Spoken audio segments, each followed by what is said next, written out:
Alors bonjour tout le monde, bienvenue à une petite courte vidéo sur Solu Solaire et l'installation de la nouvelle station avec le Inversa 1510. La station est complétée, fonctionne déjà depuis une dizaine de jours, je dirais à peu près. Après plusieurs heures de maintenance et d'installation, je vais vous montrer un peu ce qu'on a réalisé à faire. Alors suivez-moi. Alors ici, je vais vous montrer l'installation avec, bon, tous les coffrets ouverts. Toutes les boîtes sont ouvertes, les portes, on va s'approcher pour voir un peu. Alors, il fait ensoleillé aujourd'hui à Montréal. Alors, on en profite.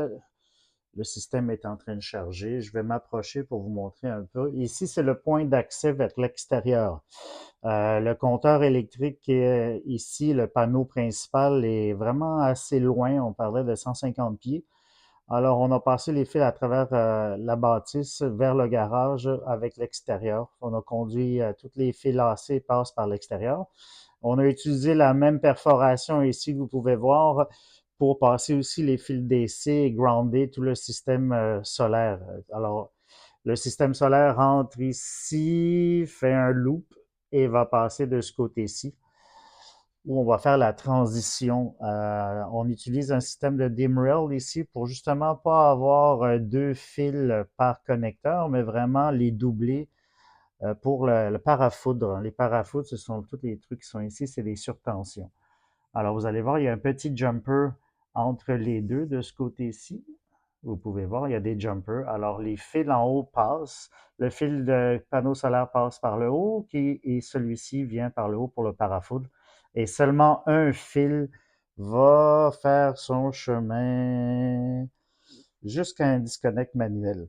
La raison du disconnect manuel, c'est parce que je fais faire des tests. C'est possible que j'essaye d'autres onduleurs à un moment donné. Alors, ça va être beaucoup plus simple de fermer là et de pouvoir connecter. Parce que notre cher onduleur ici, Inversa 1510 de Helios, a sa propre déconnexion PV solaire qu'on peut voir juste ici. Alors, c'est vraiment pas nécessaire au niveau du point d'installation, mais c'est vraiment pour moi, pour le futur. Et comme vous pouvez voir ici, on va rentrer directement dans le PV1. Alors, chaque entrée PV a deux entrées. On va essayer de faire un petit focus. Ouais, on peut doubler les champs solaires ici pour augmenter l'ampérage. Alors, il y a trois strings avec deux sorties. Moi, j'utilise vraiment seulement une pour chaque. J'ai peu d'ensoleillement sur un le matin et plus en après-midi sur le deuxième. Alors ça m'aide à ce moment-là. On va faire le focus, que vous voyez bien ce qui se passe à l'intérieur. Ensuite, du côté du courant Hydro-Québec, on a l'entrée et la sortie. Ici, vous pouvez voir l'entrée qui est gérée aussi par des clamps qui font le monitoring, qui voient ce qui rentre et ce qui sort. À ce moment-là, moi, je transitionne le câble en aluminium en cuivre à ce moment-ci, descends encore, installer d'autres breakers ici, comme vous pouvez voir sur un système de dim rail, comme on appelle, pour ensuite aller directement dans l'onduleur, que celui-ci a ses propres breakers. Alors, je vous redis, comme je disais tout à l'heure, c'est parce que je vais tester plusieurs onduleurs et c'est possible que j'ai à l'enlever. Alors, à ce moment-là, j'ai un point de disjonction ici manuel à portée de main. J'ai profité aussi pour installer une petite tablette ici avec un bras pour justement être en mesure de voir la situation en temps réel. L'application est vraiment chouette. Alors ici, vous pouvez voir qu'on produit, on n'est pas loin d'un kilowatt à ce moment-ci. Vous voyez la répartition du courant qui se fait. Un petit peu va à la batterie en tant que telle, un petit peu va à la maison et l'excédent va dans le réseau pour avoir le mesurage net. Alors, tout ce qu'on pousse dans Hydro-Québec, ben, c'est un crédit qui est 1 pour 1. Vous allez voir ici également, bon, le solaire rentre dans l'onduleur. L'onduleur va charger un petit peu la batterie. Ça, c'est les loads présentement dans la maison. On a juste 560 watts. L'excédent va dans Hydro-Québec présentement.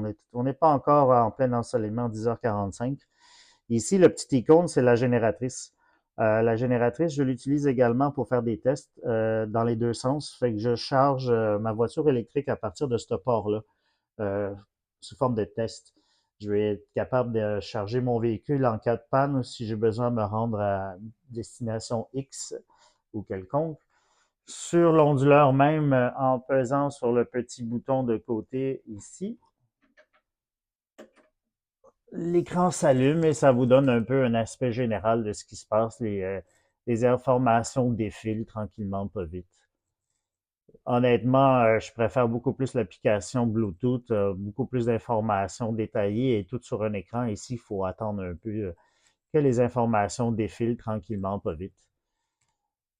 Alors, on va refermer tous ces boîtiers et je vais vous montrer une photo de l'installation terminée. Ouais, ici, je vais reculer pour voir l'ensemble un peu de l'installation, la station comme j'aime l'appeler. Et puis bon, avec tout fermé, vous voyez que ça donne un beau résultat. Il n'y a aucun danger que quelqu'un touche à quelque chose. Tout est caché, tout est fermé. Ici, on voit un peu le point de départ avec le darfon qu'on avait, 5 kilowatts. C'était le point de départ. Quand même pas mal d'heures de travail, de réflexion à comment faire ça le plus efficace pour éventuellement pouvoir tester d'autres modules également. De là la raison de tous les disjoncteurs à même le coffret du dessous. Non, très satisfait maintenant. Un des avantages, bon, les trois entrées MPPT, le côté très silencieux de la machine aussi. Vraiment intéressant comme produit. Vous avez des questions, n'hésitez pas. Ça me fait plaisir de répondre. Laissez des commentaires, courriel, au pire téléphonez-moi. Ça va me faire un plaisir de partager mes connaissances. Merci, à bientôt.